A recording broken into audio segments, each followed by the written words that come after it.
9 सबसे आगे सरकारी स्वरूप वाले संगठन होंगे। वे हमेशा हमारे हितों की रक्षा करेंगे और इसलिए उनका प्रभाव तुलनात्मक रूप से कम होगा। 10 दूसरे क्रम में अर्धसरकारी संगठन होंगे, जिनका काम सुस्त और उदासीन लोगों पर हमला करना होगा।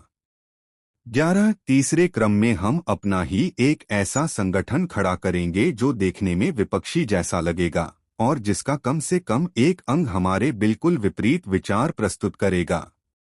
हमारे असली विरोधी इस दिखावटी विपक्ष को अपना मान लेंगे और अपने पत्ते हमारे सामने खोल देंगे। फ्री प्रेस खत्म। 7 हम पीरियोडिकल प्रेस की बात करते हैं। हम इस पर भी सभी प्रिंटेड चीजों की तरह हर शीट पर स्टाम्प टैक्स और कौशमनी जमा करेंगे और 30 शीट से कम की किताबों पर दोगुना टैक्स लगेगा। हम उन्हें पैम्फलेट मानेंगे ताकि एक तरफ मैगजीन की संख्या कम हो सके, जो प्रिंटेड जहर का सबसे बुरा रूप है, और दूसरी तरफ ताकि यह तरीका लेखकों को इतने लंबे लंबे काम करने पर मजबूर कर दे कि उन्हें कम पढ़ा जाएगा, खासकर इसलिए क्योंकि वे महंगे होंगे। साथ ही हम अपने फायदे के लिए तय की गई दिशा में मानसिक विकास को प्रभावित करने के लिए जो कुछ भी खुद पब्लिश करेंगे वह सस्ता होगा और खूब पढ़ा जाएगा। यह टैक्स बेकार की साहित्यिक इच्छाओं को सीमित कर देगा और पेनल्टी की जिम्मेदारी साहित्यकारों को हम पर निर्भर बना देगी। और अगर कोई ऐसा मिल भी जाए जो हमारे खिलाफ लिखना चाहता हो, तो उन्हें कोई भी ऐसा नहीं मिलेगा जो उनके काम को छापने के लिए तैयार हो।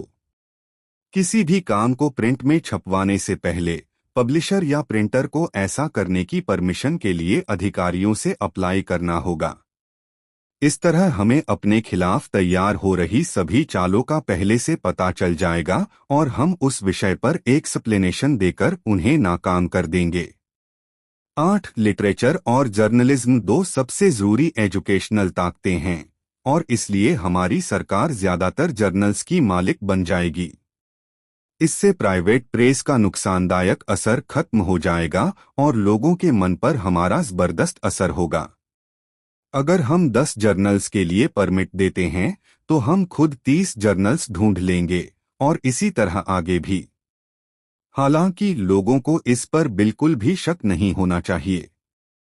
इसी वजह से हमारे द्वारा पब्लिश किए जाने वाले सभी जर्नल दिखने, सोच और विचारों में एकदम उल्टे होंगे, जिससे हम पर भरोसा पैदा होगा और हमारे पास बिल्कुल सीधे सादे विरोधी आएंगे जो इस तरह हमारे जाल में फंस जाएंगे और नुकसान नहीं पहुंचा पाएंगे।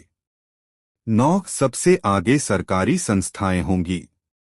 वे हमेशा हमारे हितों की रक्षा करेंगी और इसलिए उनका असर तुलनात्मक रूप से बहुत कम होगा।